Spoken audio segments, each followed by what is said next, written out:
Good morning परना। Good morning Rudrani. Wait करो अभी।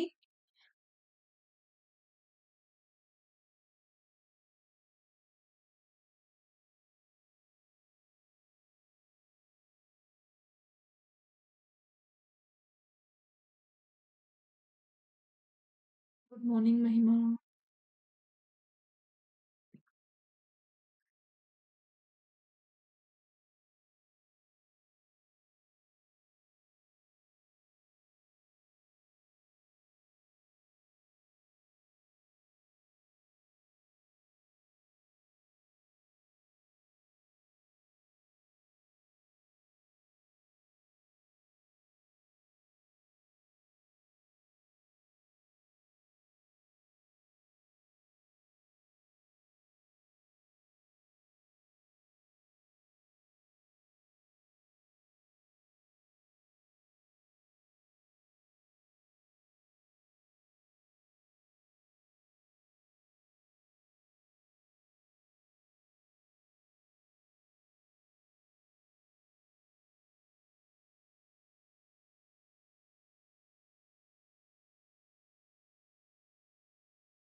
2 मिनट वेट करो फिर करते हैं स्टार्ट।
बताइए स्क्रीन विजिबल है और मेरी वॉइस आ रही है।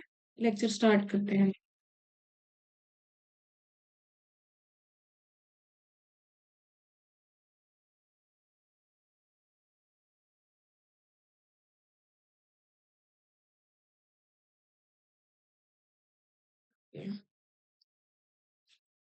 फर्स्ट क्वेश्चन बताओ, हो गया?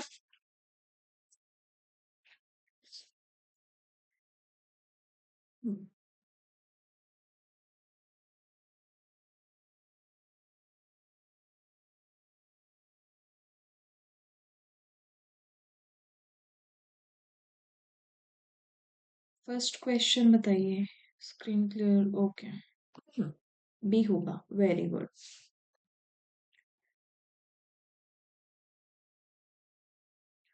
चलिए देखते हैं सोल्यूशन। हमें क्या बोला गया है? हमें बोला गया है कि एक आपके पास कोई प्राइम नंबर गिवन है। Let np denotes the number of p Sylow subgroup. np हमारा डिनोट करता है p साइलो सबग्रुप को of a finite group g। Which one of the following is true for every group of order 2024। तो सबसे पहले तो हमें 2024 को की प्राइम फैक्टराइजेशन करनी पड़ेगी। 2024 ये हमारा क्या होगा? 2024 इज ऑप्शंस की हेल्प से हम कुछ आइडिया ले सकते हैं। कि यहाँ पर जैसे हमें 11 गिवन है, 23 गिवन है, मतलब 11 एंड 23 तो हमारे फैक्टर्स में आएंगे। सो ये होता है 11 इंटू 23 इंटू 2 क्यूब। ये हो गया हमारा ऑर्डर ऑफ जी। ये है हमारा ऑर्डर ऑफ जी।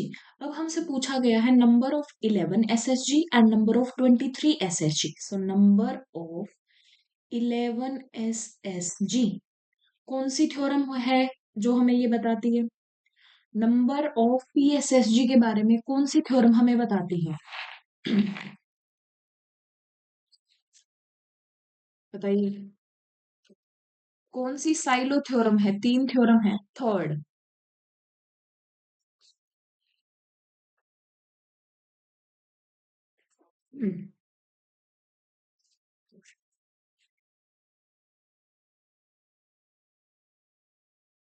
बिल्कुल सही।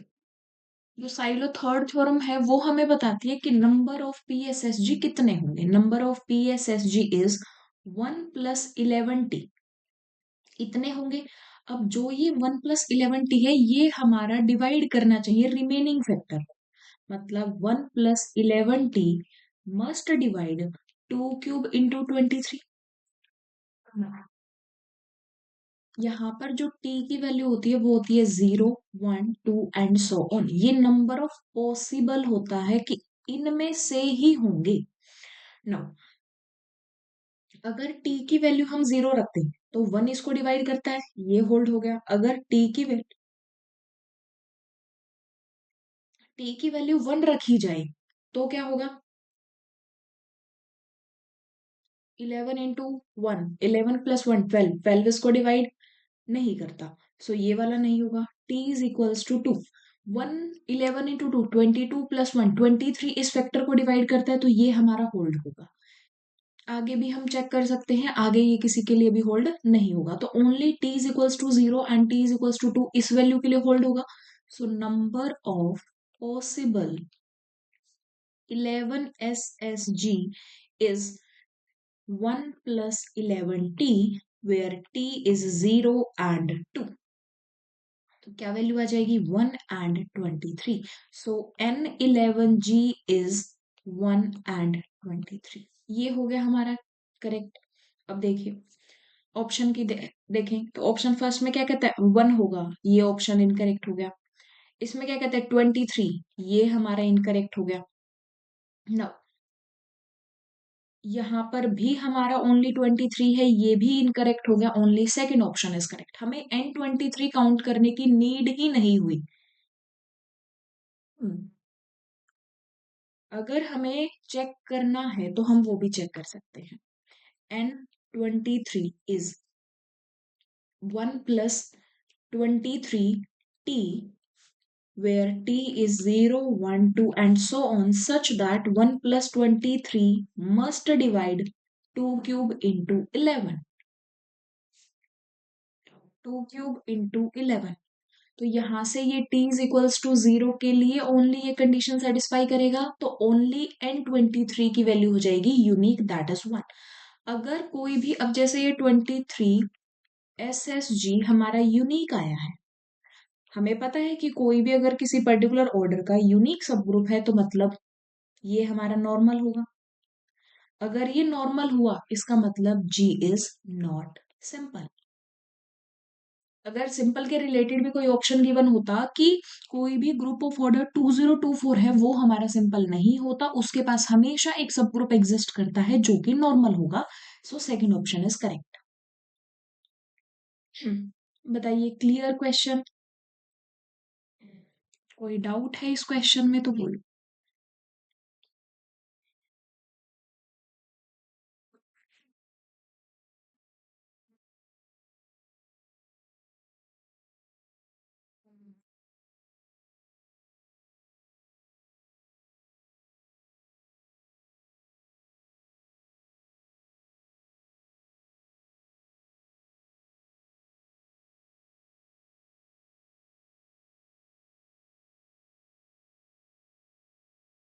हम्म, चलिए नेक्स्ट, ये वाला क्वेश्चन बताइए।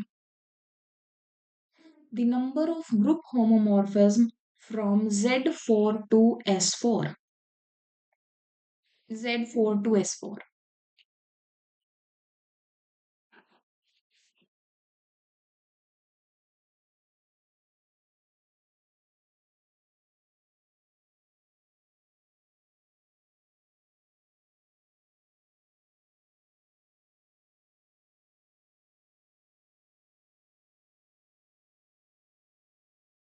3 केसेस। ओके, देखिए हमें क्या बोल रहा है, ये सबसे पहले तो ये जो है ये हमारा Z4 के आइसोमॉर्फिक होता है, Z4। सो अब हमें काउंट करनी है, F है हमारा Z4 टू S4, ये हमें नंबर ऑफ होमोमॉर्फिज्म काउंट करनी है।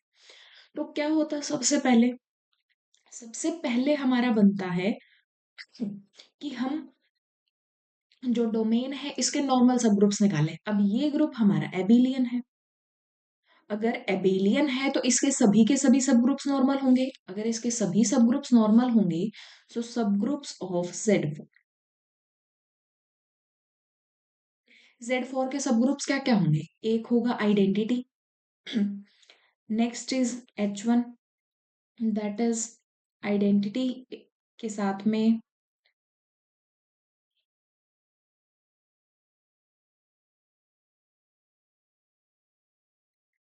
element of order 2, element of order 2 is 2, and next is H3, that is Z4 itself। इसके पास 3 सब ग्रुप होंगे, ठीक है। नाउ फिर क्या करते हैं हम करते हैं Z4 बाय नॉर्मल सब ग्रुप्स जो है, Z4 बाय आइडेंटिटी, ये किसके आइसोमॉर्फिक है, Z4 के आइसोमॉर्फिक है। अब हमें चेक करना है कि Z4 के जैसे S4 में कितने सब ग्रुप्स हैं। अब S4 तो हमारा नॉन एबिलियन है, Z4 हमारा साइक्लिक है, हमें चेक करना है कि S4 में Z4 टाइप के कितने सब ग्रुप्स हैं। सो यहाँ पर S4 के पास टोटल 4 ऑर्डर के 7 सब ग्रुप्स होते हैं, 7 सब groups of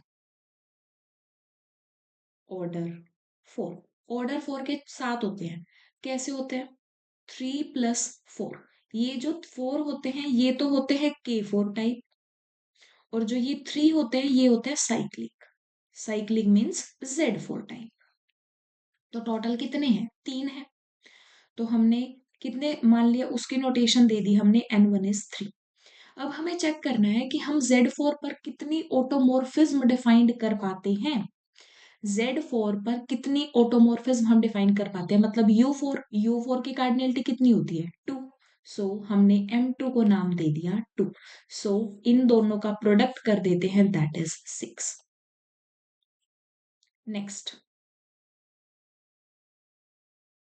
Z4/H1, Z4/H1, Z4 का ऑर्डर 4 है, H1 का ऑर्डर 2 है, तो ये हमारा Z2 के आइसोमॉर्फिक होगा। अब हमें देखना है कि S4 में Z2 जैसे कितने सब ग्रुप हैं। S4 में टोटल 9 एलिमेंट्स होते हैं, 9 एलिमेंट्स ऑफ ऑर्डर 2। ऑर्डर 2 के टोटल 9 एलिमेंट्स हैं। तब जो ये 9 एलिमेंट्स हैं ये मिलके सब ग्रुप बना लेंगे, कितने सब ग्रुप बनाएंगे, 9 सब ग्रुप बनाएंगे, 9 सब ग्रुप बनेंगे।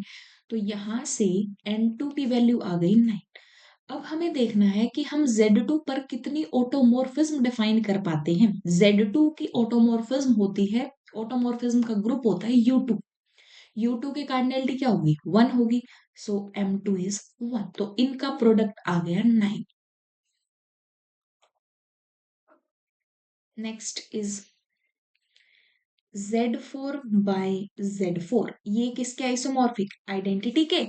आइडेंटिटी जैसा S4 में एक सब ग्रुप होता है, सो N3 is 1, एंड यहाँ पर M3 की वैल्यू भी 1 हो जाएगी, सो 1 हो गया। अब जितने भी ये NI MI आए हैं इन सबको ऐड कर दो, 6 + 9 15 + 1 16। सो Z4 to S4 total number of homo is 16, तो 16 होगा हमारा करेक्ट आंसर। बोलिए अगर किसी को कोई भी डाउट है तो बोलिए। ये हमारा कंप्लीट प्रोसीजर है होमोमॉर्फिज्म काउंट करने का।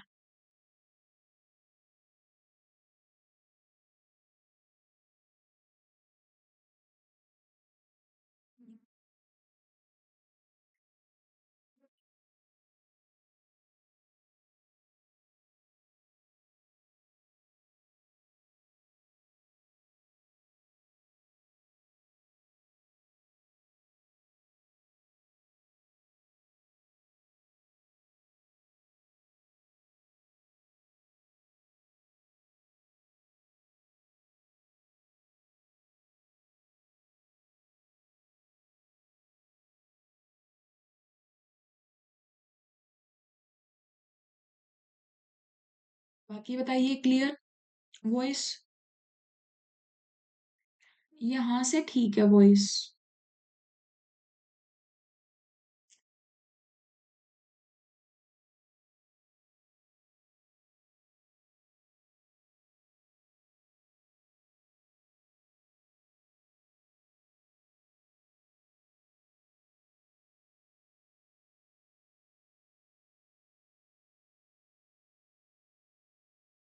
नेक्स्ट क्वेश्चन देखते हैं।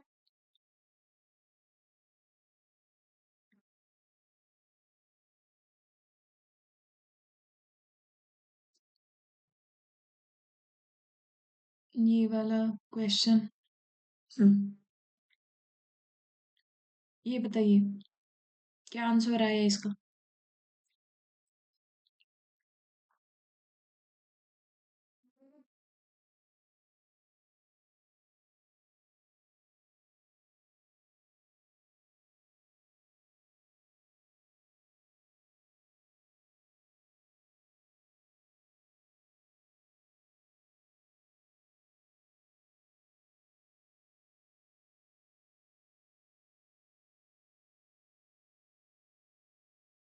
48। देखते हैं।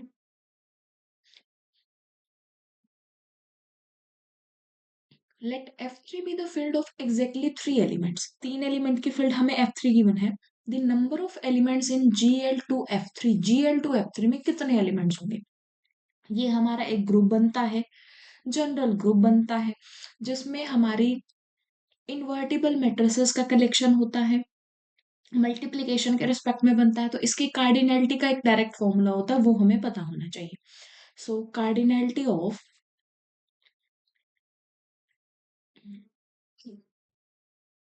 Gl2 F3, इसकी कार्डिनैलिटी क्या होगी? 3² - 1, मतलब 3 ये है, 2 ये है, तो 3² - 1, 3² - 3। अगर मैं जनरल वे में बात करूं तो होता है, अगर Gln Z p where P is prime, इसकी कार्डिनैलिटी होती है P⁻n - 1, P⁻n - p up to P⁻n - P⁻n - 1। तो यहाँ पर P की वैल्यू 3 है, N की वैल्यू 2 है। तो कैलकुलेट कर लेंगे।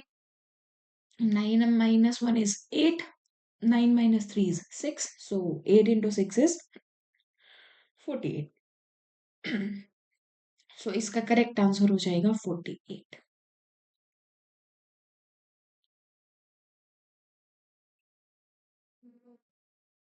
डायरेक्ट फॉर्मूला बेस्ड क्वेश्चन था।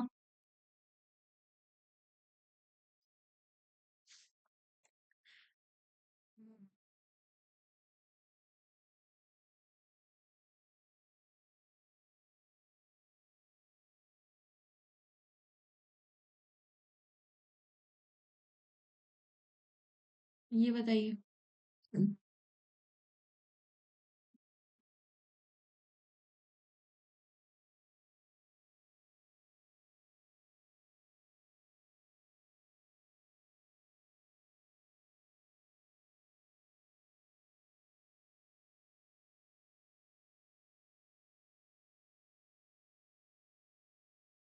Z3 and S3।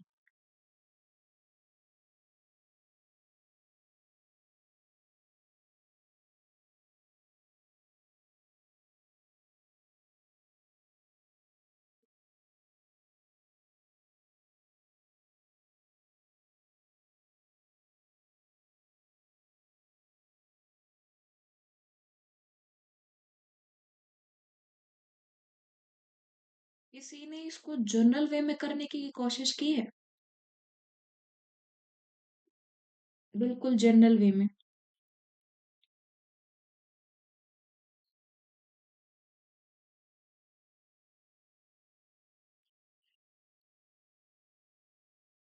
नहीं की।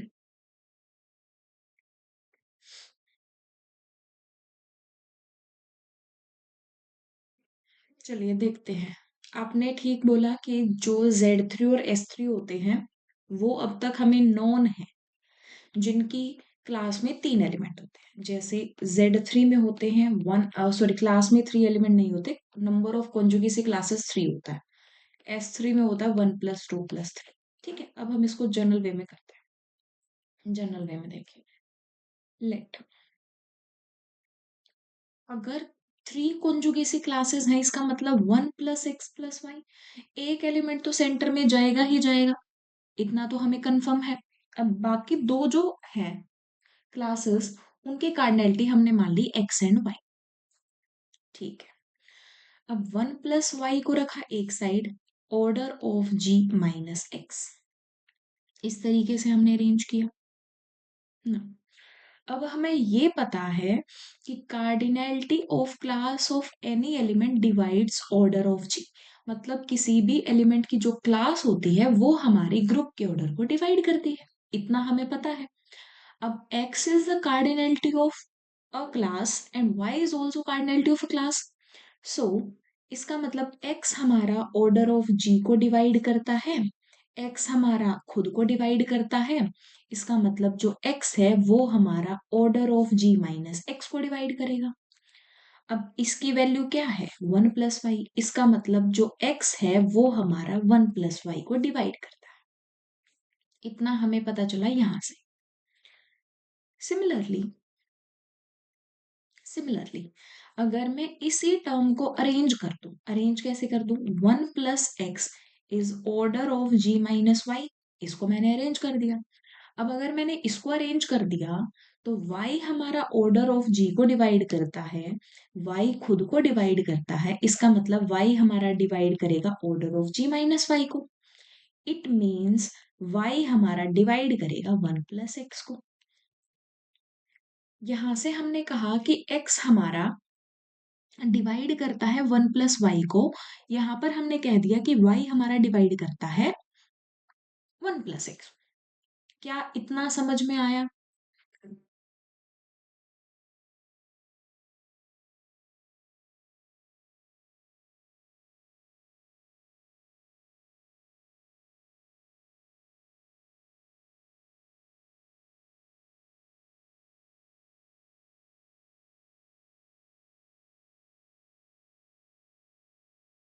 ठीक है, अब अब देखो, अगर x हमारा 1 + y को डिवाइड करता है, इसका मतलब ऑब्वियस है कि x हमारा 1 + y से तो छोटा रहा होगा, इक्वल या उससे लेस होगा। सिमिलरली यहां से क्या आया? y is less than equals to 1 + x।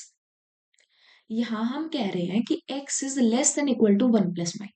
यहाँ पर हमने कहा कि y is less than equals to 1 + x, इसका मतलब x - y is less than equal to 1 and y - x is less than equal to 1।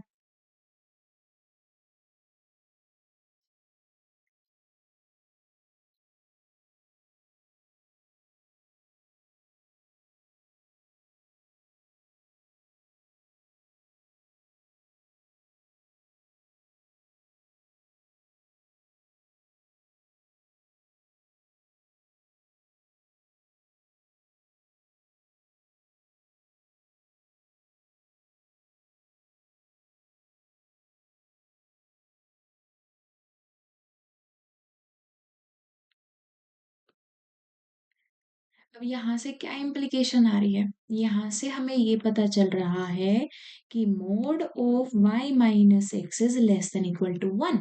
हमें मतलब y और x इस तरीके से चूज करने हैं कि उनका जो डिफरेंस है उसका modulus less than equal to 1 आ जाए, और ये कंडीशन साथ में चल रही है, ये वाली कि x divides 1 + y and y divides 1 + x। अब हमें देखना ये है कि हमारे पास x एंड y की चॉइसेस क्या आती हैं, हमें ये चेक करना है। सबसे फर्स्ट चॉइस अगर हम मान लो ले लिया x is equals to Y is equals to one, x is equals to Y is equals to one, तो क्या यहाँ से x divides y plus one हो रहा है, y divides x plus one हो रहा है? ये दोनों हमारे होल्ड कर गए, और इन दोनों का जो डिफरेंस है वो zero, zero is less than equals to one, मतलब ये कंडीशन भी हमारी फुलफिल हो गई। जब x is equals to Y is equals to one हुआ तो उसने सारी कंडीशन सेटिस्फाई कर ली। जब उसने सारी कंडीशन सेटिस्फाई कर ली तो ऑर्डर ऑफ जी क्या आया हमारा, one plus one plus one. ये हमारी क्लास इक्वेशन होती है in case of Z3। Z3 की क्लास इक्वेशन है ये। और क्या पॉसिबिलिटी है, x is equals to three और y is equals to two, and या फिर x is equals to two और y is equals to three. एक हमारे पास ये चॉइस भी है, कैसे कि x divides one plus Y and y divides x plus one, दोनों ही केसेस में ये कंडीशन फुलफिल हो रही है। दोनों का जो डिफरेंस है वो हमारा less than equals to one है, x माइनस वाई या फिर y माइनस एक्स, इसका modulus less than equals to one है। ये कंडीशन भी हमारी फुलफिल हो गई। अगर ये कंडीशन भी हमारी फुलफिल हो गई तो ऑर्डर ऑफ जी क्या आया, one plus two plus three कर लो या फिर one plus three plus two कर लो। ये दोनों ही हमें पता है S3 की है, सिमेट्रिक ग्रुप, S3 की क्लास इक्वेशन। इन इन वैल्यूज के अलावा, मतलब जब x equals to Y equals to one है या फिर इन दोनों केसेस के अलावा आप और कोई भी केस अगर लोगे तो वो हमारा इस कंडीशन को सेटिस्फाई नहीं करेगा, डिवाइड्स वाली इस कंडीशन को सेटिस्फाई नहीं करेगा। बाकी किसी भी केस में हमारा, अगर आप इनके अलावा कोई भी वैल्यू लेते हो x एंड y की, तो ये जो डिवीजन वाली कंडीशन है ये सेटिस्फाई नहीं होगी। ये सेटिस्फाई नहीं होगी तो हम बना ही नहीं सकते क्लास इक्वेशन। तो हमारे पास टोटल दो ही क्लास इक्वेशन आई, Z3 की और S3 की। तो कितने ग्रुप हो गए, दो ग्रुप हो गए टोटल, जो एक दूसरे के आइसोमॉर्फिक नहीं है, क्योंकि जो S3 है उसका ऑर्डर सिक्स है और जो Z3 है उसका ऑर्डर थ्री है। तो ये हमारे नॉन आइसोमॉर्फिक ग्रुप्स हो गए, तो टोटल आंसर हो जाएगा हमारा। अब मुझे बताइए, सल्यूशन में कहीं पर भी कोई भी डाउट है तो बोलो।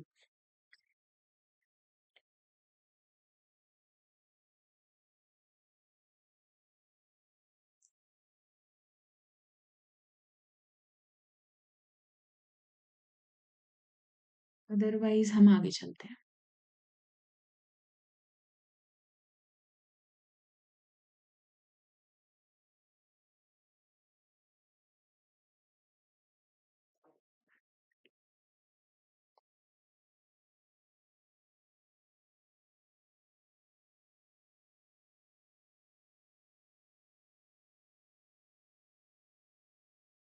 No doubt, okay.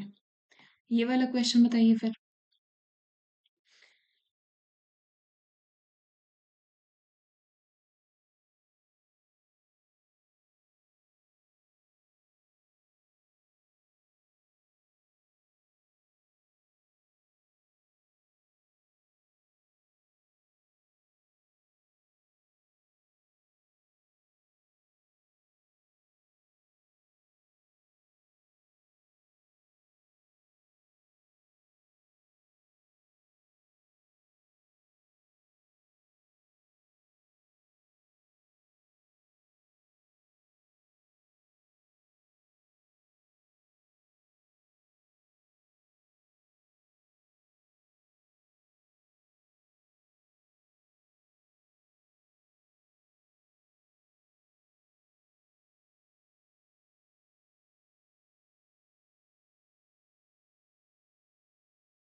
Both false, okay. कैसे? दोनों स्टेटमेंट फॉल्स हैं।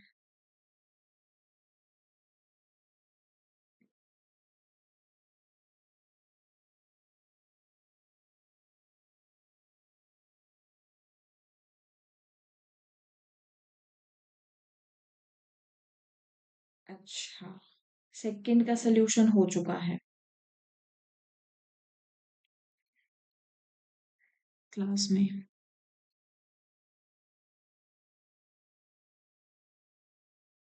चलो देखते हैं। हमें कह रहा है कि there exist a proper subgroup G of Q plus such that this quotient group is finite. हमें कहा गया कि ये एक ग्रुप है, क्वोशिएंट ग्रुप जिसका फाइनाइट है, ठीक है। मतलब कोई ऐसा जी, वो भी प्रॉपर सब ग्रुप एग्जिस्ट करता है जो इस क्वोशिएंट ग्रुप को फाइनाइट बना दे, मान लेते हैं। Let let G is a subgroup of q plus such that this quotient group is finite। अब ये बनता कैसे है? ये हमारा बनता है R प्लस जे टाइप का, where R belongs to Q। ये हमारा क्वोशिएंट बनेगा, क्वोशिएंट, ये हमारा क्वोशिएंट ग्रुप बनेगा ना। हमें क्या बोला गया, ये फाइनाइट है, तो हमने मान लिया कि इसका जो ऑर्डर है ना, वो है हमारा n, ऑर्डर n है।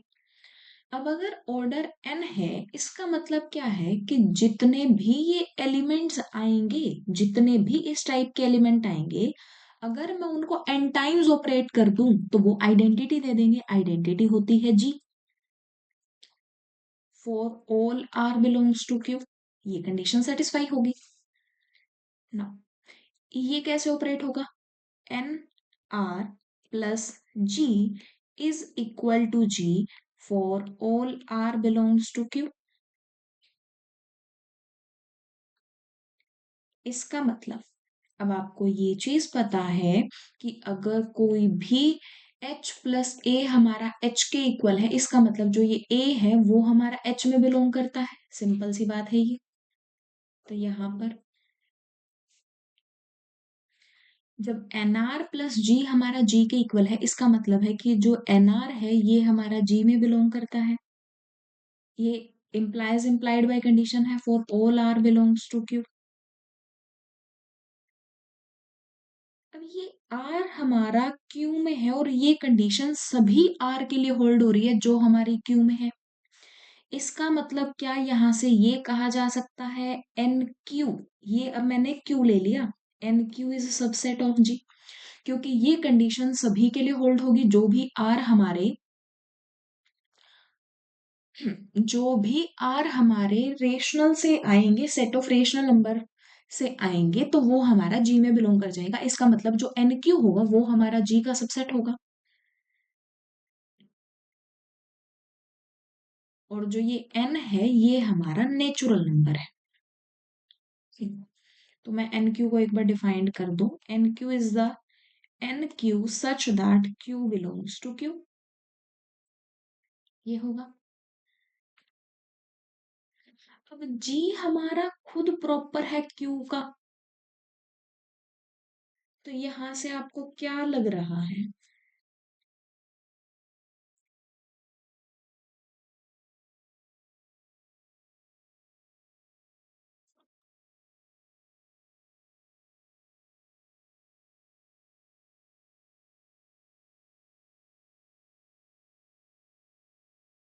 बताओ यहां से क्या लग रहा है आपको?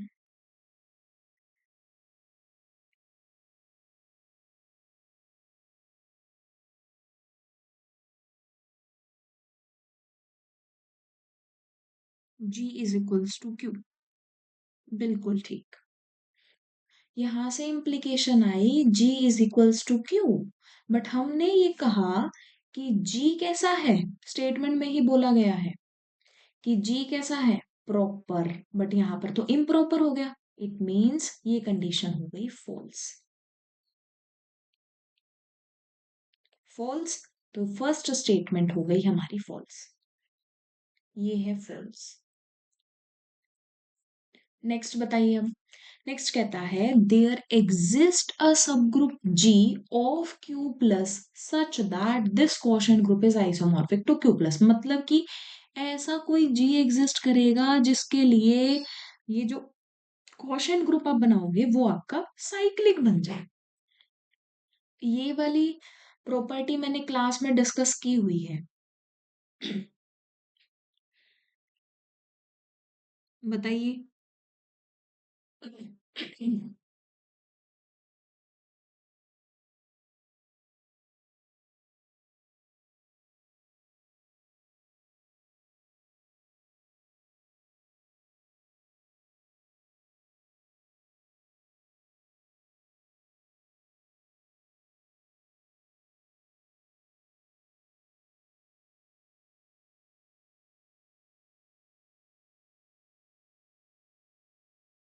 एक बार बोल दें। हम्म, बाकी बताओ।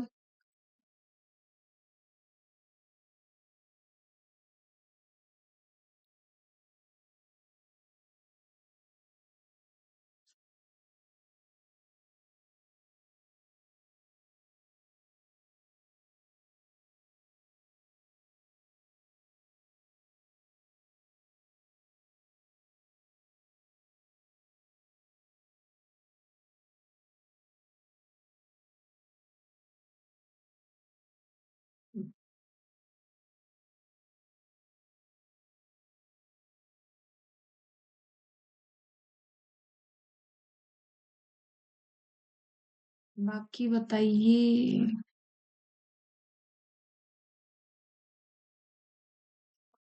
बोल तो देंगे हम।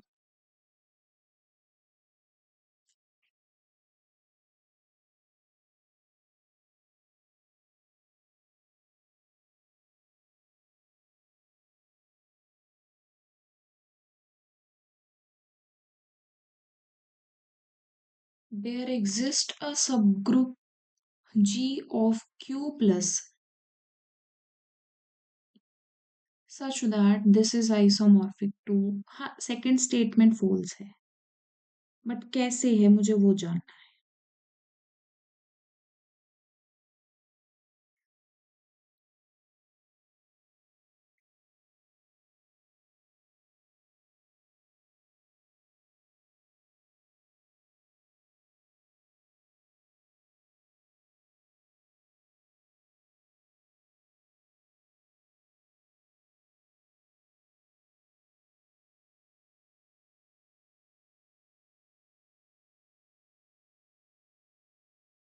बताओ कैसे है।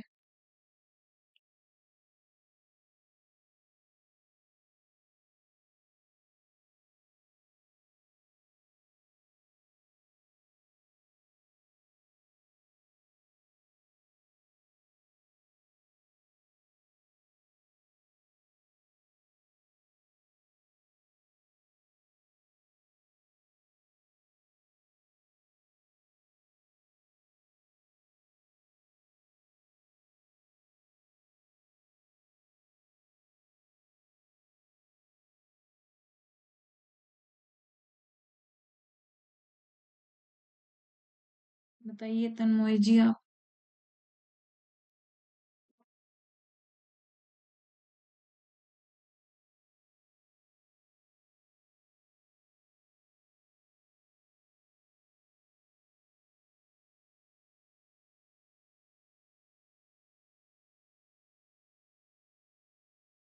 एक मिनट वेट करेंगे।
Z has only one element of finite order, but if Q by G has more than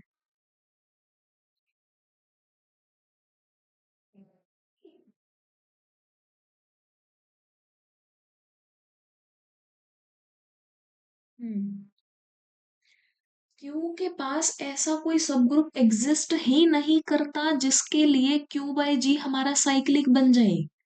ऐसा कोई सब ग्रुप है ही नहीं।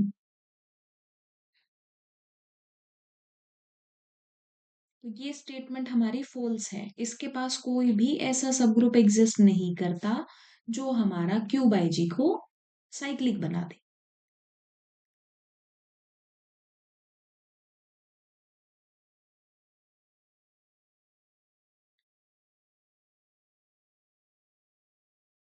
अगर साइक्लिक बनना है तो किसी एक एलिमेंट से जनरेट होना होगा।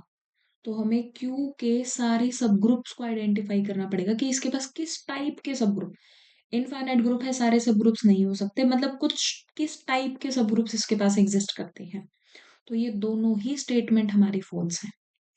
ठीक है। और इसको ट्राई करना कि ऐसे कौन से सब, क्या ऐसा कोई सब ग्रुप एग्जिस्ट करेगा जिसके लिए ये हमारा आइसोमॉर्फिक हो जाए जेड प्लस के। तो आपको ऐसा कोई भी सब ग्रुप नहीं मिलेगा।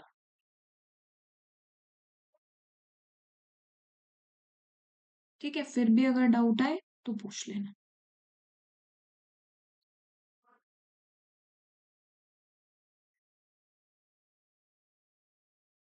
चलिए नेक्स्ट देखते हैं।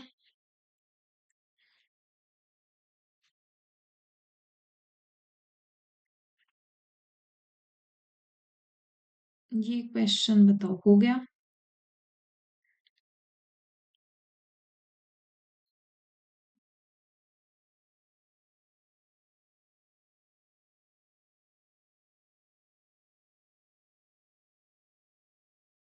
नहीं हुआ।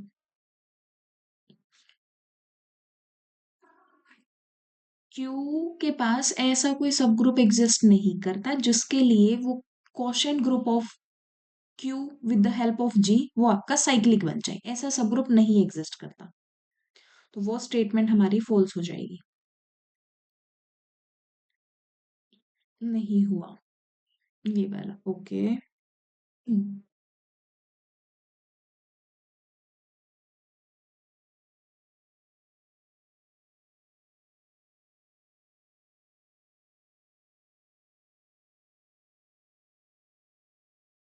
ओके, देखते हैं। हमें बोला क्या? हमें बोला ये है कि आपके पास एक Gl2C है, denotes the group of two cross two invertible complex matrices with usual matrix multiplication for S and T belongs to Gl2C। ये एक सब ग्रुप है generated by S and T, जहां पर आपको S गिवन है 0 - 1 1 and 0, belongs to Gl2C and G1 G2 G3 be two three sub groups of Gl2C। हमें ये तीन सब ग्रुप गिवन है, G1 G2 and G3। G1 कैसे गिवन है?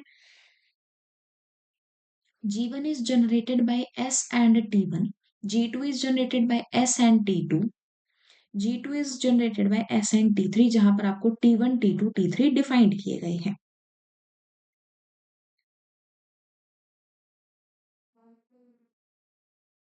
ठीक है। नाउ ZGI क्या है? ZGI हमारा डिनोट करता है सेंटर। ZGI हमारा डिनोट करता है सेंटर को। For I belongs to 1 2 and 3 which of the following statement is correct. हमें बताना है क्या G1 हमारा G3 के आइसोमॉर्फिक होगा, ZG1 हमारा ZG2 के आइसोमॉर्फिक होगा, ZG3 मतलब सेंटर ऑफ G3 क्या हमारा ये होगा, या फिर ZG2 is isomorphic to ZG3। तो इसको देखते हैं हम। तो सबसे पहले G1 हमारा किससे जनरेटेड है? S एंड T1 से। मतलब हमारा ये जनरेटेड है 0 - 1 1 0 एंड T1 हमें क्या गिवन है? I 0 0 - I, I 0 0 - I, ये हमें गिवन है। ठीक है। तो अब हम क्या करें, सबसे पहले मान लो कि मैंने इस एलिमेंट को नाम दे दिया A और इस एलिमेंट को नाम दे दिया है T1, या फिर S भी रख लो, एस एस ही बोल दो, ठीक है, ये हो गया हमारा S। एक बार हम चेक कर लेते हैं कि S का ऑर्डर क्या है।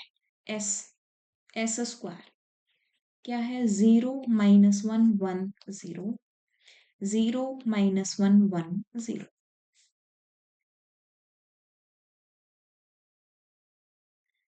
इसका ऑर्डर क्या है, ये आ जाएगा हमारा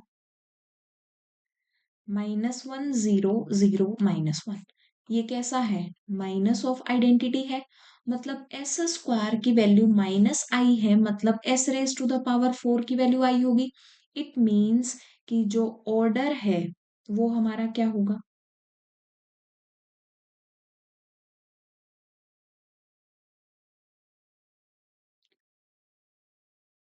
order of s is 4।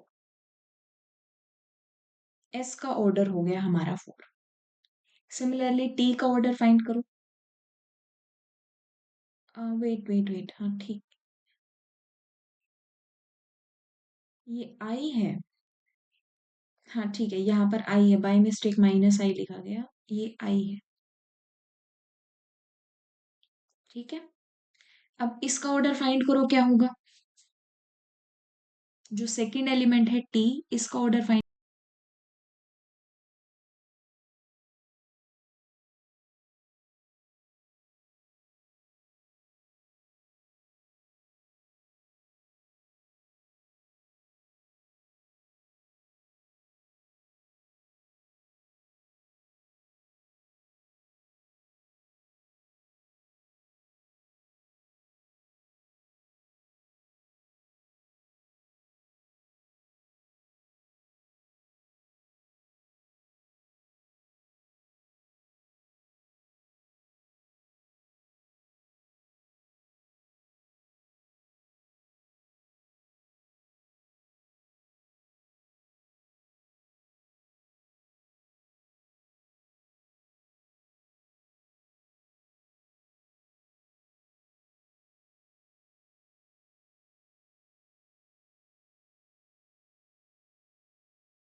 Voice नहीं आ रही है, आपने इसका ऑर्डर फाइंड कर लिया। या फिर अगर थोड़ा सा इसको ऐसे देखें कि T1 एक्चुअल में क्या है, आयोटा i है, T1 स्क्वायर क्या होगा, -i होगा, T1 क्यूब क्या होगा, -i आयोटा होगा, T1 4 क्या होगा,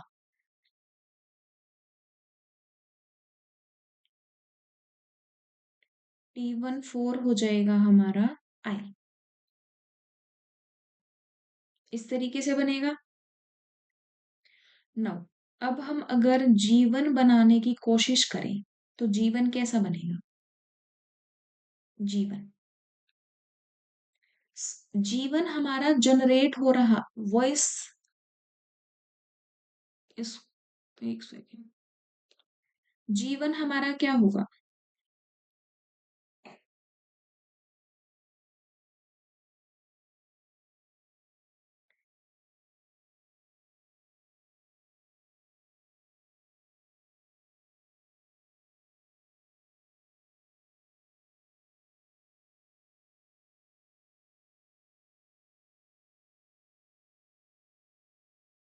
एक मिनट वेट करो,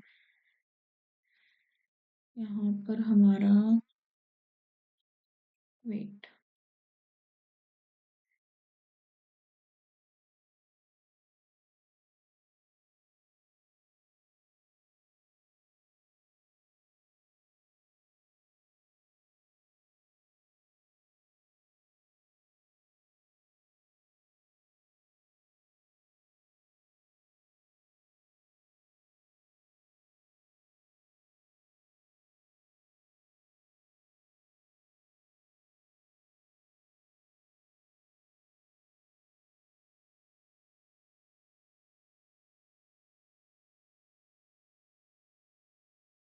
एक बार इस क्वेश्चन को होल्ड पे रखो, एक बार इसको करवाएंगे, ठीक है। एक बार इस क्वेश्चन को होल्ड पे रखो, इसको करवाएंगे सॉल्व।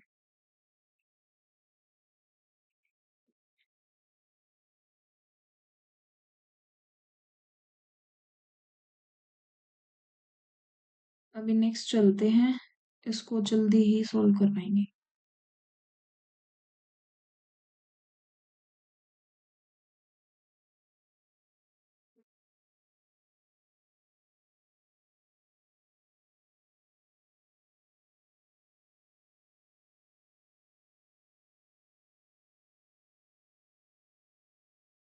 ये वाला बताइए, आइगन वैल्यू से किया।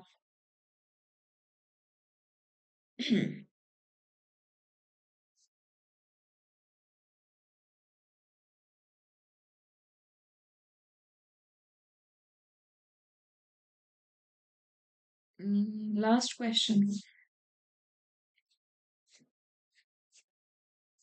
देखते हैं उसको कैसे। ये वाला बताइए।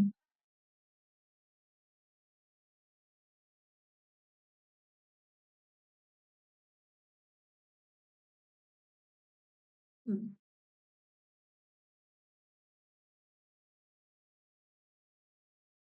ये वाला नहीं हुआ।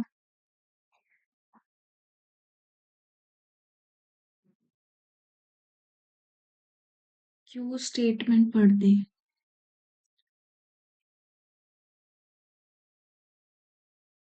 अच्छा। हम्म,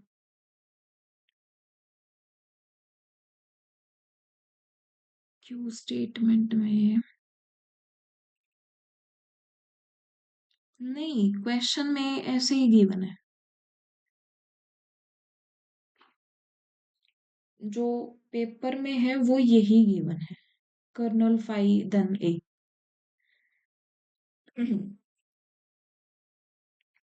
तो देखते हैं इसको क्या गिवन है। Let G is an abelian group, हमें एक एबिलियन ग्रुप गिवन है और एक फंक्शन फाई डिफाइन किया गया है जी से जेड प्लस पर, be a surjective group homomorphism.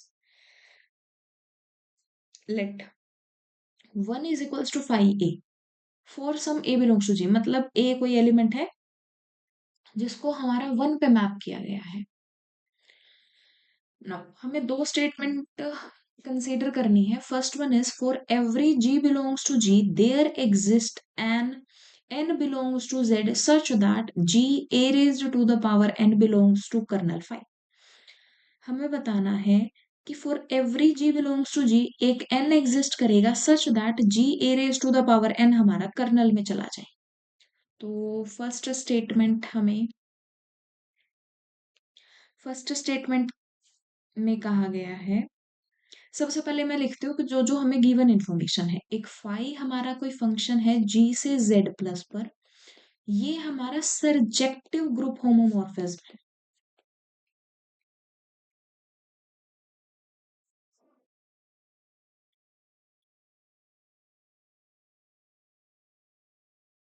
ठीक है, सरजेक्टिव ग्रुप होमोमॉर्फिज्म हमें गिवन है और हमें ये भी बोला गया है phi A is equals to one for some A belongs to G, कोई ए एग्जिस्ट करता है जिसके लिए फाई ए हमारा वन के इक्वल हो जाता है। नो, हमें अब चेक क्या करना है कि for every ji belongs to G कोई एन एग्जिस्ट करेगा जिसके लिए G A raise to the power N हमारा कर्नल में चला जाए। For every g belongs to g there exists n belongs to n such that g a raised to the power n belongs to kernel। अब हमें ये देखना है कि अगर इस एलिमेंट को कर्नल में जाना है तो उसका मतलब क्या है कि इमेज हमारी आइडेंटिटी होनी चाहिए, आइडेंटिटी ऑफ z होनी चाहिए, मतलब phi of g a raised to the power n must be equals to identity of z that is 0।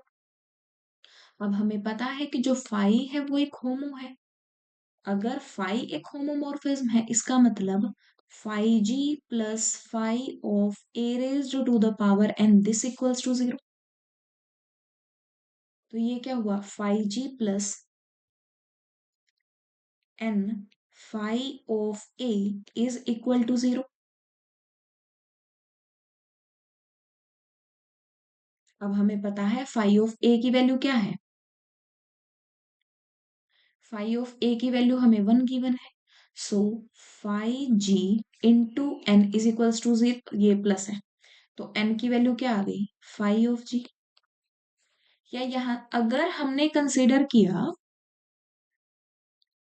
हाँ एक बार ओके, देखो स्टार्टिंग से देखो क्या है। स्टार्टिंग में हमें ये बोला गया, सबसे पहले गिवन इन्फॉर्मेशन देखो क्या है। गिवन हमें ये है कि आपका कोई एक फाई फंक्शन है जो हमारा z से z प्लस की तरफ जाता है, ये एक सरजेक्टिव ग्रुप होमोमॉर्फिज्म है, मतलब ऑन टू ग्रुप होमोमॉर्फिज्म है। ए एलिमेंट हमारा 1 पे मैप होता है for some A belongs to G. ना फॉर एवरी जी, हमें ये देखना है कि हर g बिलोंग्स टू g के लिए कोई n एग्जिस्ट करेगा such that g A raise to the power n kernel में जाए। अब हमने कह दिया कि अगर ये एलिमेंट कर्नल में जा रहा है, इसका मतलब ये जो एलिमेंट है वो आपका आइडेंटिटी पर मैप हो रहा होगा। कर्नल में जा रहा है तो ऑब्वियस आइडेंटिटी पर मैप होगा।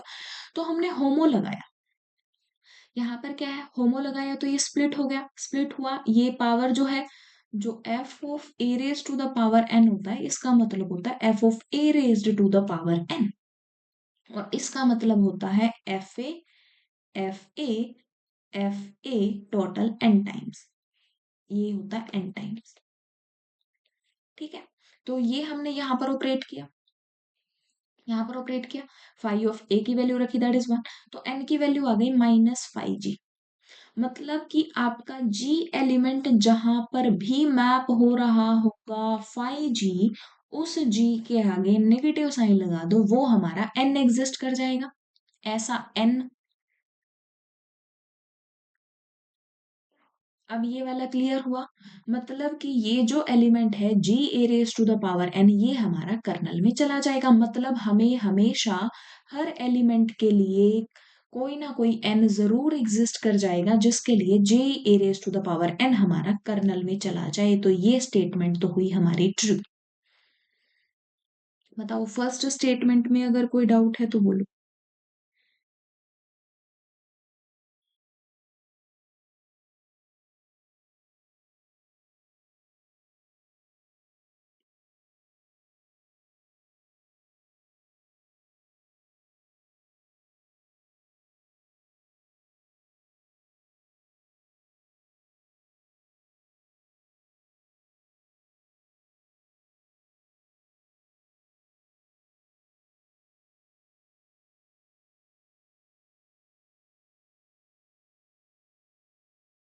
फर्स्ट स्टेटमेंट बताइए।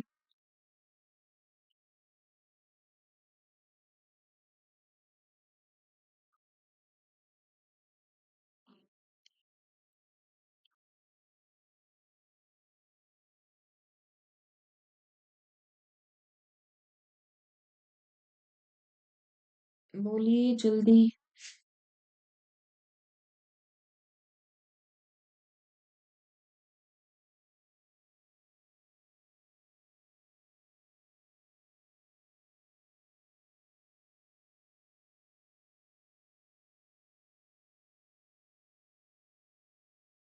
सेकंड, सेकंड क्या कहती है। सेकंड स्टेटमेंट में हमें बोला गया let E is the identity of G. ठीक है, दिस इज द सब group generated by A. Then जो जी होगा ना, ये एक्चुअल में अगर हम देखें तो मान लो कि ये के टाइप का है और ये हमारा कर्नल हो गया, तो ये कुछ एच के टाइप का, इस टाइप का कोई सब ग्रुप बनाने की बात कर रहा है। ठीक है, and kernel of this and kernel of phi intersection this is the सब group generated by a is identity. ये हमें चेक करना है, तो हम मान लेते हैं क्यू स्टेटमेंट लेट, हमने मान लिया कि जी जो एलिमेंट है वो हमारा कर्नल फाई इंटरसेक्शन दिस इसमें बिलोंग करता है। हमने शो करना है कि ये जी की वैल्यू आइडेंटिटी है, तो हमने मान लिया कि जी कोई एक एलिमेंट है जो इसमें बिलोंग करता है। अगर ऐसा है तो जी हमारा कर्नल फाई में होगा और जी हमारा ग्रुप जनरेटेड बाय ए में भी होगा। अब अगर जी कर्नल में है, इसका मतलब क्या है कि इमेज इसकी आइडेंटिटी आएगी, फाई जी की वैल्यू 0 हो जाएगी। and g is equals to a raised to the power k for some k belongs to z. अगर g इसमें जनरेट हो रहा है तो g को a raised to the power k में लिखा जाएगा for some k belongs to z. Now अब g की वैल्यू क्या है? a raised to the power k. phi of a raised to the power k is 0. इसका मतलब क्या है? phi of a plus a plus a k times this is equal to 0. phi एक homomorphism है तो phi a phi a this is equals to 0. ये equals to 0. It means k into phi a is equals to 0. अब हमें पता है कि जो phi a है इसकी वैल्यू 1 है, मतलब k into 1 is equals to 0. It means k is equal to 0. k की वैल्यू 0 है तो g is equals to a raised to the power 0 is identity. So g is equal to identity. तो यहां से क्या implication आई कि kernel phi, इससे हमें ये पता चला कर्नल फाई इंटरसेक्शन सब group generated by this is identity. दोनों में से एक पार्ट तो हमारा हो गया.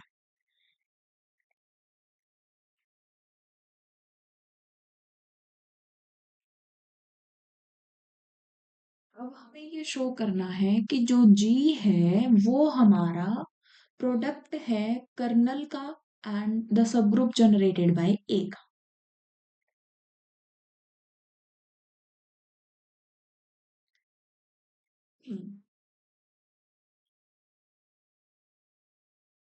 अब देखो जरा फर्स्ट. अब फर्स्ट पार्ट क्या कहता है? ये वाला पार्ट तो हमारी तरफ से हो गया.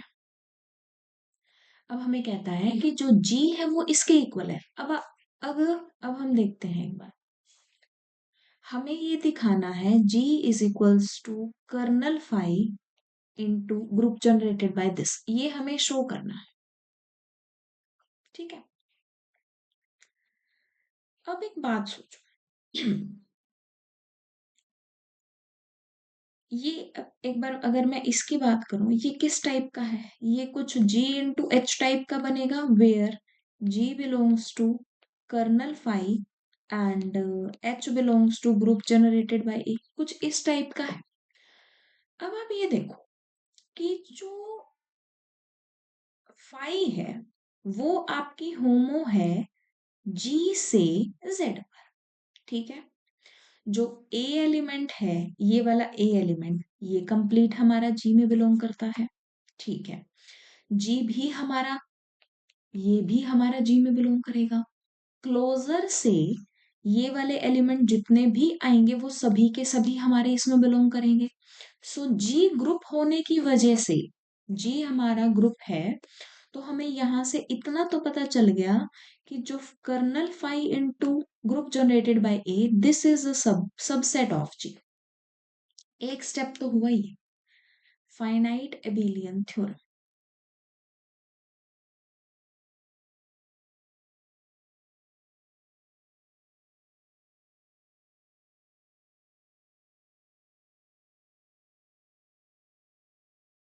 Finite abelian theorem.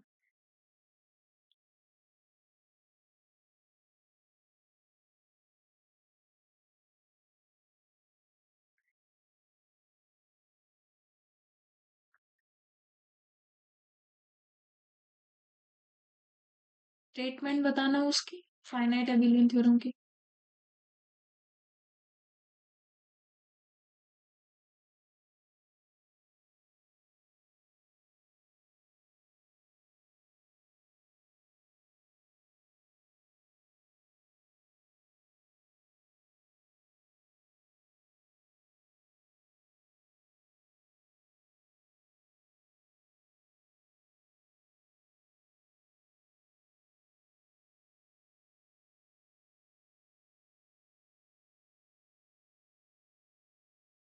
हाँ, कर्नल इज नॉर्मल. एबिलियन.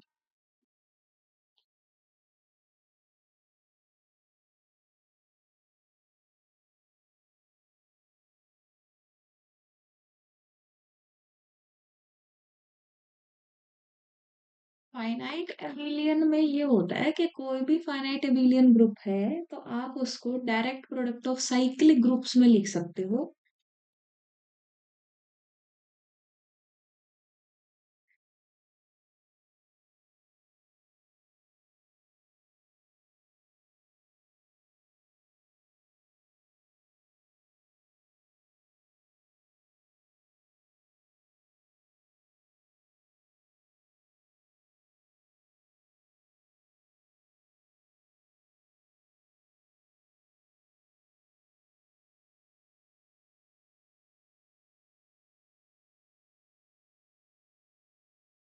हम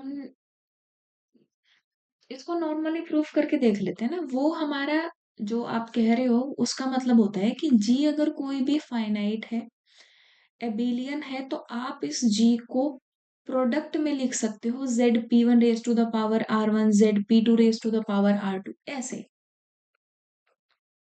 ठीक है ना। अब हमारा मेन मोटिव क्या है कि अगर इन दोनों को इक्वल दिखाना है तो मैं इसका एलिमेंट यहां पर दे दूं। सिंपल सी बात है, मैं जी का कोई भी एलिमेंट इसमें बिलोंग करवा दूं तो बात बन जाएगी। लेट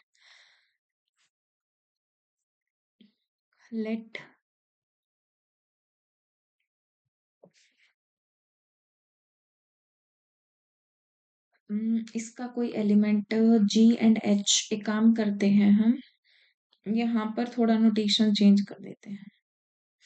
यहाँ पर R ले लो, ठीक है। मैंने कर्नल के एलिमेंट को R से डिनोट कर दिया। Now let G belongs to G be any arbitrary element of G। Be any arbitrary element मतलब G कोई हमारा G में बिलोंग करता है, आर्बिट्रेरी एलिमेंट है। देन अगर P स्टेटमेंट का यूज करना चाहे, P स्टेटमेंट ने क्या कहा कि G कोई भी अगर ग्रुप G में बिलोंग करता है तो उसके लिए हमें हमेशा कोई एक n एग्जिस्ट कर जाएगा जिसके लिए G a raise to the power n हमारा कर्नल में चला जाए। तो then by statement first, statement first क्या कहती है, there exist n belongs to Z such that G a raised to the power n belongs to kernel, kernel of I। इसका मतलब G belongs to kernel phi a raised to the power minus n post multiply by a raised to the power minus n. इसका मतलब g, ये क्या है actual में, g belongs to kernel phi. इसका meaning क्या है, ग्रुप जनरेटेड बाय ए। इससे क्या इंप्लाई हुआ, g is any arbitrary element of g, g is subset of kernel phi and group generated by a. तो हमारा इंप्लाई हुआ g is equals to kernel phi and group generated by a. तो दोनों तरफ से हुआ। एक बार रिपीट कर देते हैं क्या हुआ एक्चुअल में। हमने क्या कहा कि हमने जी को, ये हमें प्रूफ करना है, ठीक है। तो सबसे पहले हमने kernel phi into group generated by a को ऑब्जर्व किया, ये कैसा है। जो आर और एच है ये दोनों के दोनों एलिमेंट हमारे जी के हैं।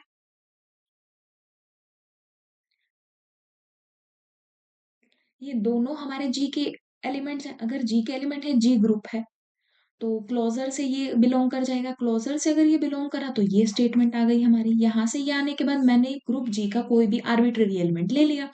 जी का आर्बिट्रेरी एलिमेंट लिया तो फर्स्ट स्टेटमेंट का यूज किया। फर्स्ट स्टेटमेंट का यूज करने से हमें ऑब्जर्व हुआ कि G is a subset of this, तो दोनों इक्वल आ गए। दोनों अगर इक्वल आ गए तो स्टेटमेंट हमारी ट्रू हो गई।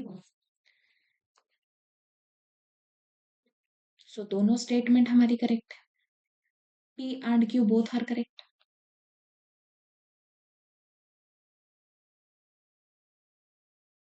बिल्कुल, तन्मय जी ने सही कहा कि जी हमारा फाइनाइट गिवन नहीं है। और वैसे एक बात और ऑब्जर्व करो ना, सरजेक्टिव मैप गिवन है ये। सरजेक्टिव मैप है, ये हमारा इनफाइनाइट है। तो क्या ये जी कभी फाइनाइट होगा। आप इस चीज को ऑब्जर्व करो, जी कभी फाइनाइट होगा। हाँ, जी फाइनाइट होगा ही नहीं।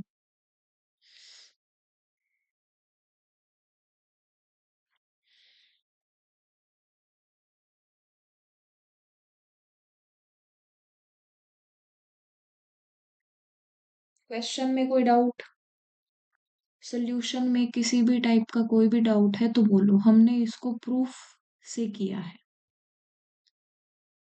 बोलिए। कहीं पर भी कोई भी डाउट है तो पूछ लो।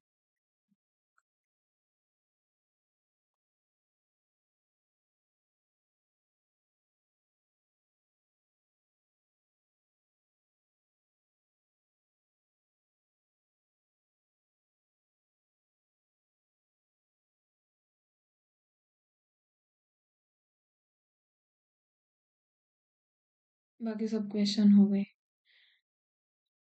कोई नहीं, करवाते हैं एक बार अभी तो। डिस्कशन तो सारा ही होगा ना। ये बताइए, sigma belongs to S8 where S8 is the permutation group on 8 elements. Sigma is the product of sigma 1 and sigma 2 where sigma 1 is a 4 cycle, sigma 2 is a 3 cycle. In S8, sigma 1 and sigma 2 are disjoint. The number of element in S8 which commutes with sigma. Okay, very good.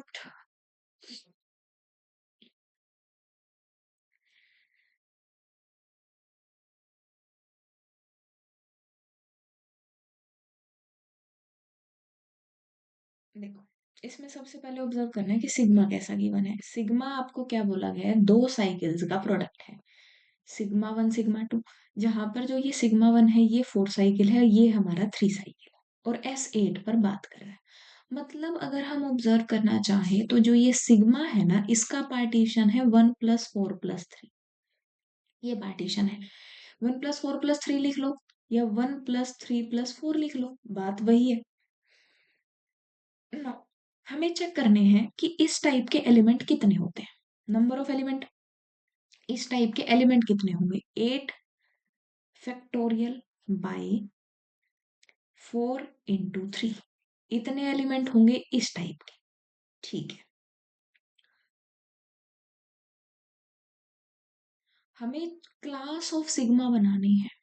Class of sigma, इसकी cardinality check करनी है। हाँ, इसकी cardinality check करनी है, तो ये हमारा किसके इक्वल होता है, order of G by order of normalizer of a. इसके साथ ऑर्डर ऑफ नॉर्मलाइजर ऑफ ए।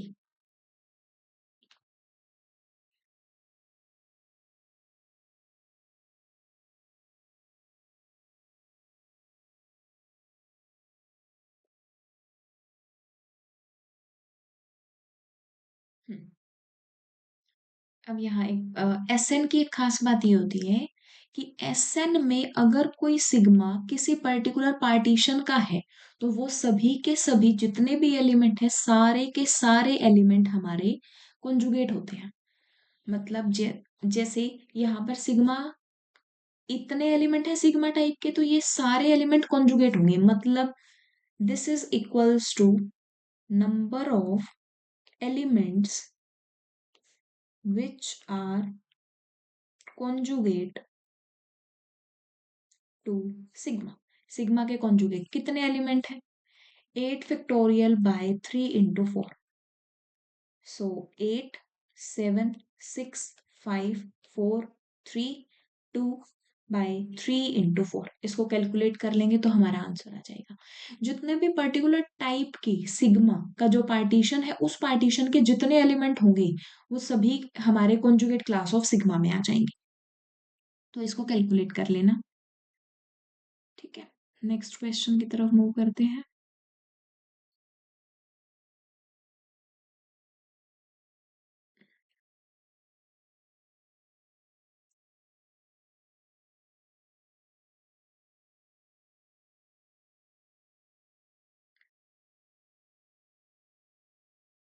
हमें बताना है नंबर ऑफ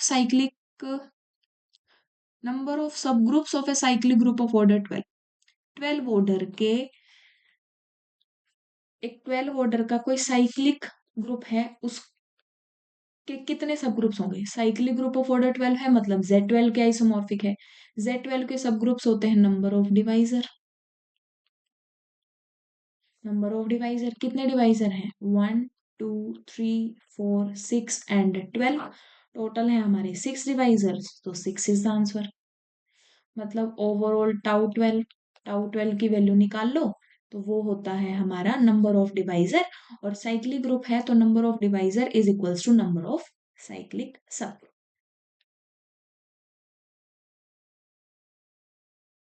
नेक्स्ट क्वेश्चन देखते हैं।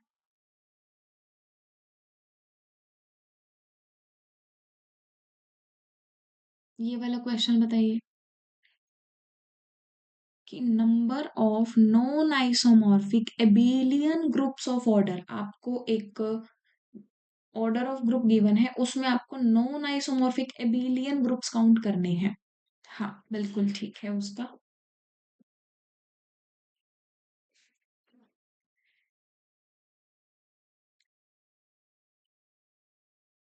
किसी भी पर्टिकुलर ऑर्डर का अगर आपको ग्रुप गिवन है, उसके नॉन आइसोमॉर्फिक एबिलियन पर फोकस करना। एबिलियन काउंट करना हो तो क्या होता है? Product of partition of powers. Power क्या है? 2 into power is 3 into power is 4। दो के पार्टीशन कितने होते हैं? 2 का, एक तो 1 + 1 और एक 2, तो 2। 3 के कितने होते हैं? एक तो 1 + 1 + 1, 1 + 2 एंड 3, टोटल होते हैं 3।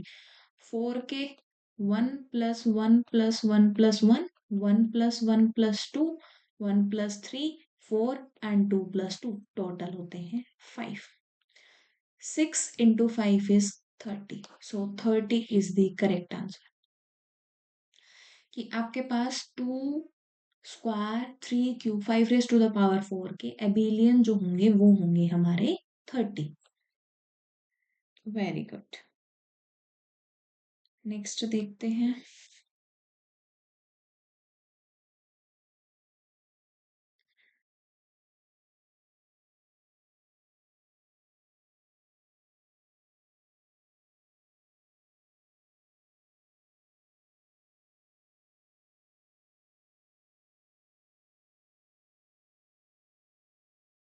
Number of 5 silo subgroups in the symmetric group S5।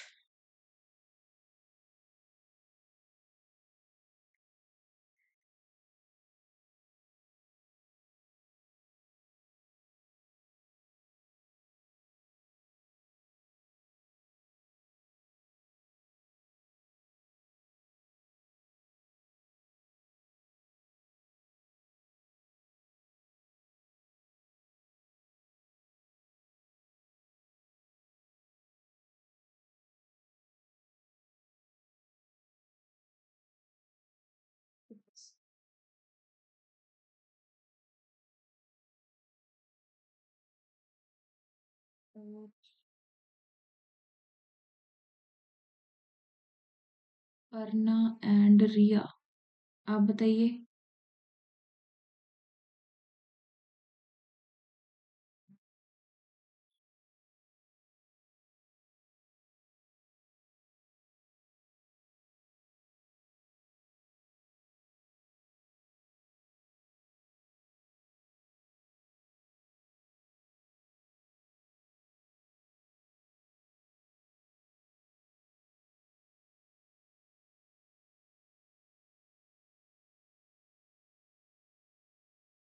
6। अर्ना जी बताइए आप। देखो यहाँ पर क्या करना है हमें, 5 साइलो सब ग्रुप निकालने हैं, तो सबसे पहले ऑर्डर ऑफ जी। S5 का ऑर्डर क्या होता है? 5 फैक्टोरियल, ठीक है। Number of possible 5 SSG is 1 + 5T, ठीक है। Such that 1 + 5T must divide, ये क्या है? 5 × 4 factorial, 4 factorial is 24, where T is 0 1 2 and so on. जब T की वैल्यू, जब हमारी t की वैल्यू 0 है तो 1, जब t की वैल्यू 1 है तो 6 आ जाएगा, t की वैल्यू 2, आगे ये फर्दर हमारा डिवाइड नहीं करेगा, तो 1 एंड 6। मतलब number of possible 5 SSG is 1 और 6। अब देखिए if if it is one, अगर ये वन हुआ मतलब यूनिक होगा, यूनिक हुआ तो नॉर्मल होगा। मतलब कि 5 ऑर्डर का S5 के पास एक यूनिक सब ग्रुप एग्जिस्ट करता है, बट S5 के जो नॉर्मल सब ग्रुप्स हैं वो है आइडेंटिटी A5 एंड S5। इसके पास 5 ऑर्डर का कोई नॉर्मल सब ग्रुप नहीं है, इसका मतलब ये यूनिक तो नहीं होगा। अगर यूनिक नहीं होगा तो number of 5 SSG is 6। Total 6 हमारे पास एग्जिस्ट करेंगे। पॉसिबिलिटी 1 एंड 6 की आई, बट अगर 1 हुआ तो यूनिक हो जाएगा, यूनिक होगा तो वो नॉर्मल हो जाएगा। बट S5 के पास 5 ऑर्डर का कोई यूनिक नॉर्मल एग्जिस्ट नहीं करता। अगर नॉर्मल एग्जिस्ट नहीं करता है तो इसका मतलब हमारे पास 6 पॉसिबिलिटीज हैं। चलिए आगे चलते हैं।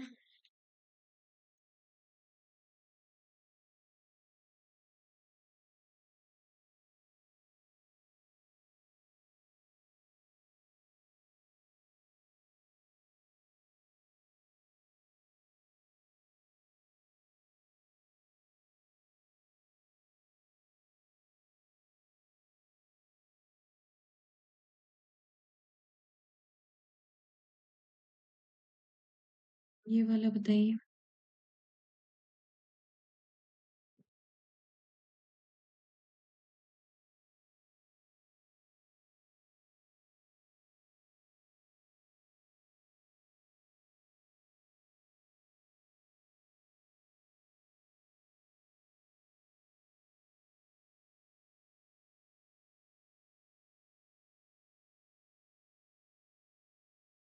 ये बता दीजिए, बिल्कुल बता। देखो, हमें क्या गिवन है, सबसे पहले इंफॉर्मेशन क्या गिवन है। हमें बोला गया कि जी कोई एक ग्रुप है जिसका order 5 raised to the power 4 है, सेंटर में उसके 25 एलिमेंट्स हैं, देन नंबर ऑफ कॉन्जुगेसी क्लासेस, कितनी क्लासेस बनेंगी हमें वो बताना है। ठीक है, ये हमारा टास्क है। सबसे पहले हमें ऑर्डर ऑफ जी गिवन है 5 raised to the power 4। ठीक है, सेंटर का जो ऑर्डर है वो हमें गिवन है 5 स्क्वायर। अब order of G and centre का ऑर्डर इक्वल नहीं है, इसका मतलब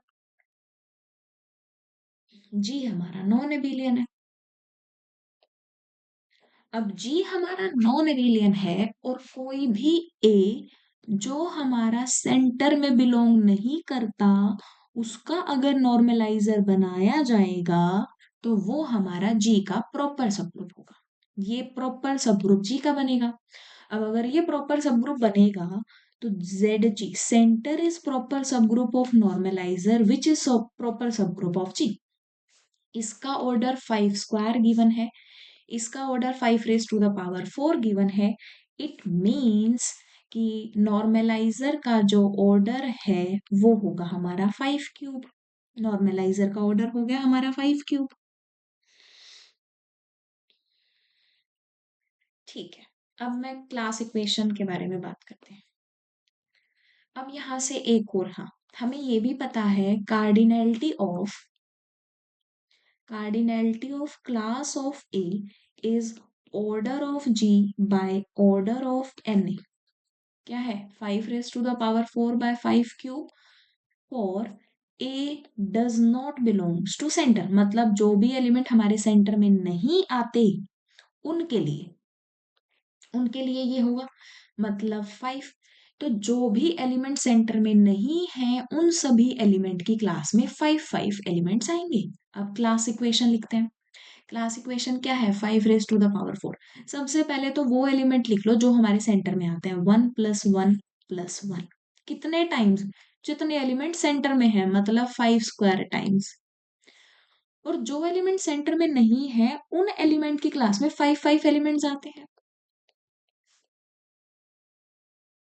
कितनी बार आएंगे, टोटल एलिमेंट है 5 raised to the power 4, उसमें से 5 स्क्वायर एलिमेंट हमारे यहाँ पर जा चुके हैं। हर क्लास में 5 एलिमेंट, तो ये कितना हो गया, 120। 120 क्लासेस हमारी ये हैं, 25 क्लासेस ये हैं, so total 144 145 classes are there. Total 145 classes हमारी बनेंगी। ये होगा आंसर। सिंपल सा हमने सबसे पहले देखा सेंटर में कितने एलिमेंट हैं जो कि हमें गिवन था, फिर हमने ऑब्जर्व किया कि हर एलिमेंट जो सेंटर में नहीं है उसकी क्लास में कितने एलिमेंट आएंगे। 5 एलिमेंट्स आएंगे, तो टोटल नंबर ऑफ क्लासेस हमने काउंट कर लिया। ये क्लास में भी हो चुका है क्वेश्चन।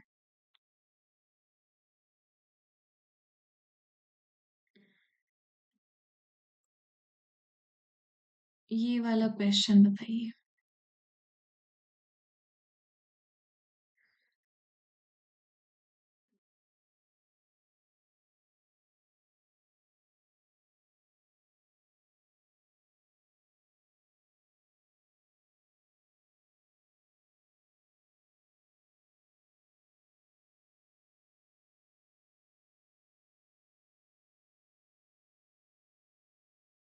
5।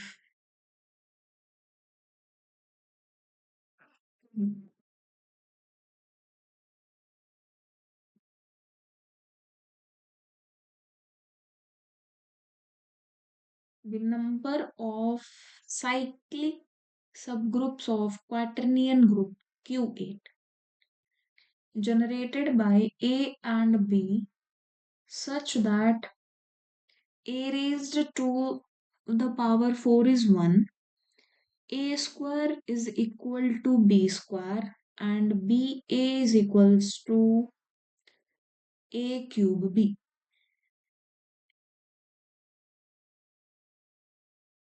Q8 की बात कर रहा है ना, ये इसने बिल्कुल जनरल वे में बताया कि क्यूएट हमारा इन दो एलिमेंट की हेल्प से जनरेट होता है और एलिमेंट हमारा ये बिहेवियर शो करते हैं। बाकी हमें पता है क्यूएट के सब ग्रुप्स कौन से होते हैं, 1 and +-1 +-1 +-i +-1 +-j +-1 +-k and Q8 itself ये होते हैं। Q8 को छोड़कर बाकी जितने भी सब ग्रुप्स होते हैं वो सारे हमारे साइक्लिक होते हैं। So total number of cyclic सब ग्रुप्स ऑफ Q8 इज 5। मतलब Q8 के जितने भी प्रॉपर सब ग्रुप्स होते हैं इंक्लूडिंग आइडेंटिटी वो हमारे साइक्लिक बनते हैं।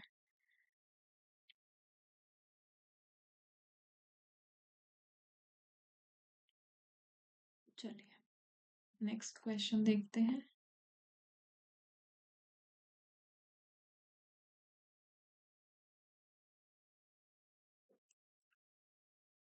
Wait wait wait wait wait, ठीक है।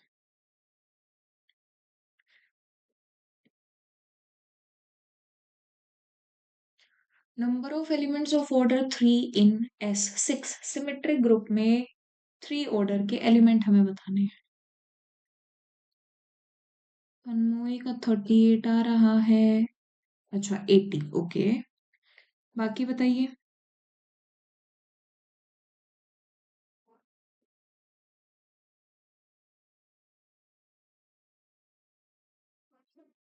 इसमें हमें बस ये ऑब्जर्व करना है, ये देखो एक बार, कि S6 में अगर किसी भी परम्यूटेशन को प्रोडक्ट ऑफ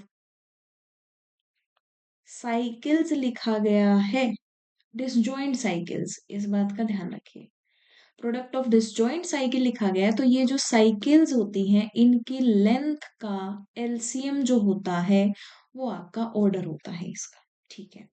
अब हमें 3 ऑर्डर के एलिमेंट निकालने हैं, तो सबसे पहले 6 का पार्टीशन करना होगा। इस तरीके से पार्टीशन करना होगा कि जो भी पार्टीशन के कंपोनेंट हैं उनका जब आप एलसीएम लो तो आपका 3 आना चाहिए। एक तो होता है 1 + 1 + 1 + 3, सेकेंड इज 3 + 3। तो इस टाइप के एलिमेंट कितने होते हैं, 6c3 × 2 फैक्टोरियल, मतलब 6 5 4 3 factorial into 3 factorial into 3 factorial into में 2 फैक्टोरियल। नाउ ये कैंसिल आउट, 3 फैक्टोरियल इज 6, ये कैंसिल आउट, 5 × 4 20 × 2 इज 40। 40 एलिमेंट्स तो होंगे इस टाइप के, ठीक है। अब हमें ये चेक करना है, ये क्या होगा हमारा 6 फैक्टोरियल/3, कितने टाइम्स है 3, 2 टाइम्स इंटू 2 फैक्टोरियल, जितनी पावर होती है उतने फैक्टोरियल से डिवाइड करना होता है। ना, अब ये वैल्यू क्या आ जाएगी, 6, 5, 4, 3 एंड 3 × 3 फैक्टोरियल, इससे ये कैंसिल आउट, ये हो गया अगेन 40 एलिमेंट्स यहाँ पर थे, 40 एलिमेंट्स हमारे यहाँ पर है, तो टोटल हो गए 80 एलिमेंट। मतलब S6 में टोटल 80 एलिमेंट्स हैं जिनका ऑर्डर है हमारा 3, सो 80 एलिमेंट्स आर देयर। हमें कोई भी SN अगर गिवन है तो उसका पॉसिबल पार्टीशन लिखना होता है, पॉसिबल पार्टीशन लिख के आप वो ऑब्जर्व करो कि कितने एलिमेंट होते हैं, डायरेक्ट हमारे पास फॉर्मूले हैं SN में नंबर ऑफ एलिमेंट काउंट करने के।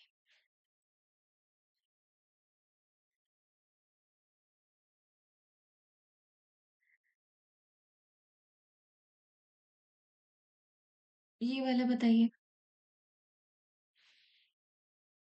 38।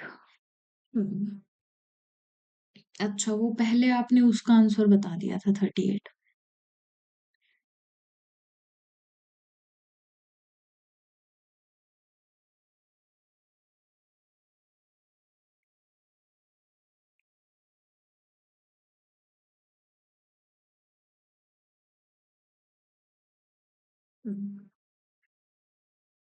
ये वाला बताइए बाकी।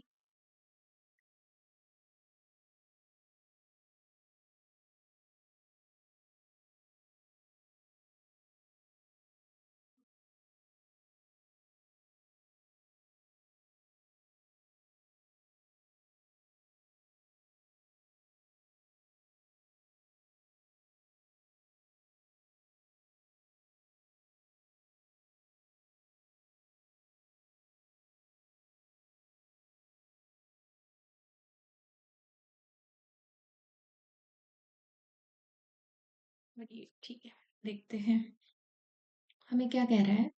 हमें बोल रहा है कि जी कोई एक नॉन साइक्लिक ग्रुप है ऑर्डर 57 का, then the number of elements of order 3। तो सबसे पहले तो 57 की प्राइम फैक्टराइजेशन अगर करें 3 × 19 बनेगी। अब देखो 3 × 19, नंबर ऑफ पॉसिबल 19 SSG क्या होगा, 1 + 19T, such that 1 + 19T must divide 3। तो T की क्या वैल्यू आएगी, 0 आएगी। T की वैल्यू 0 मतलब 1 आएगा, 1 आ गया यूनिक। ठीक है, मतलब कि G has has a subgroup of G has a subgroup of order 19 order का एक सब, ठीक है। अब 19 ऑर्डर का अगर एक सब ग्रुप है, एक हमारा ट्रिवियल बनेगा, एक हमारा ट्रिवियल बनेगा, ठीक है। 19 ऑर्डर का है मतलब 5 of 19 that is 18 elements are of order 19। 19 order के टोटल हमारे पास 18 एलिमेंट्स हैं। ट्रिवियल मतलब आइडेंटिटी, एक हो गया आइडेंटिटी, 18 + 1, टोटल 19 एलिमेंट्स हो गए ऑफ ऑर्डर 1 एंड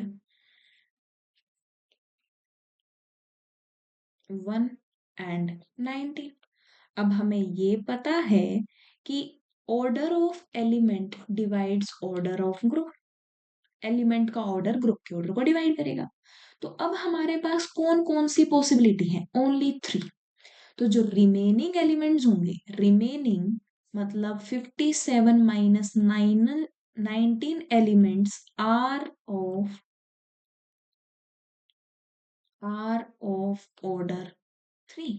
जो रिमेनिंग एलिमेंट्स हैं वो हमारे ऑर्डर 3 के हैं, मतलब 38 एलिमेंट्स आर ऑफ ऑर्डर 3, क्योंकि एक सब ग्रुप है ऑर्डर 19 का, 18 एलिमेंट्स उसके पास चले गए, एक हमारा आइडेंटिटी हो गया, मतलब कि टोटल 19 एलिमेंट ऐसे हैं जिनका ऑर्डर हमारा 19 है।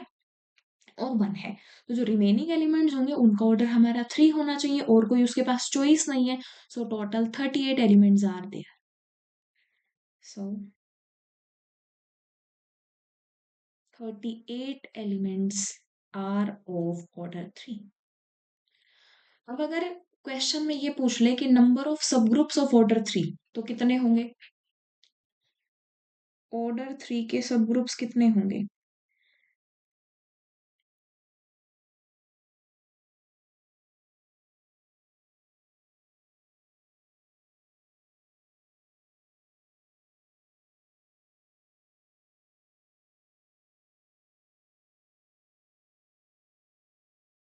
90।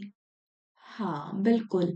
अगर नंबर ऑफ सब ग्रुप्स की बात की जाए तो total number of elements divided by नम 53 दैट इज 2। आपके पास एक तो ये तरीका हुआ, हमने साइलो की हेल्प से किया कि कितने होंगे। अब हमें ये पता है एक और तरीका भी है। और तरीका क्या है? हमें पता है कि जो 19 है वो हमारा ऑर्डर ऑफ जी को डिवाइड करता है। अगर 19 इसको डिवाइड करता है देन बाय कोशीज थ्योरम, कोशीज थ्योरम क्या कहती है? There exist a sub group of order 19। एक सब ग्रुप एग्जिस्ट किया। let if possible let if possible there exist distinct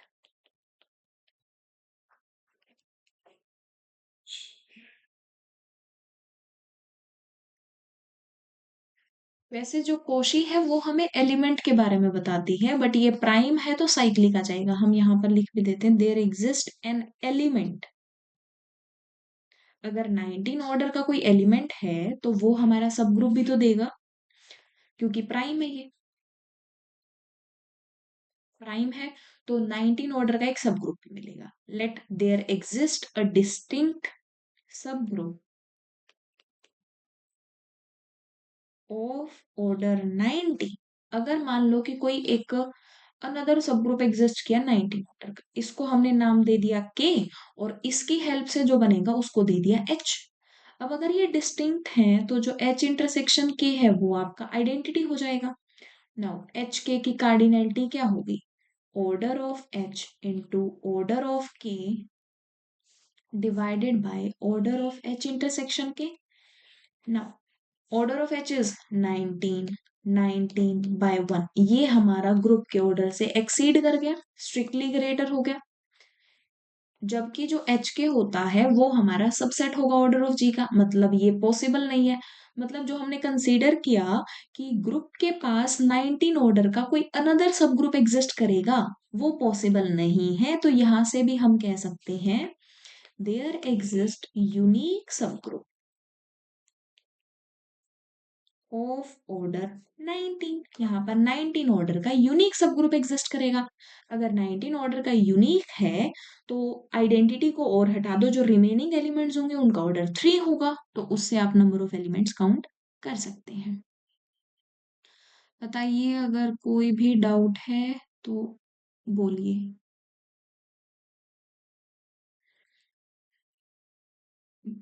complete assignment में अगर कोई डाउट हो तो बोलिए।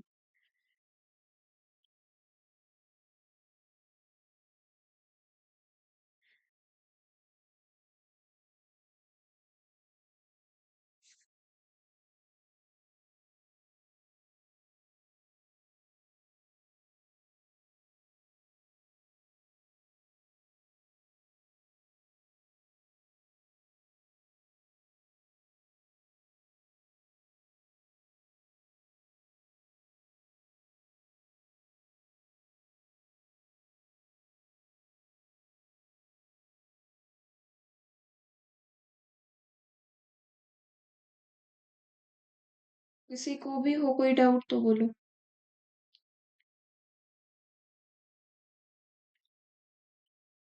अब कुछ कॉन्फिडेंस फील हो रहा है?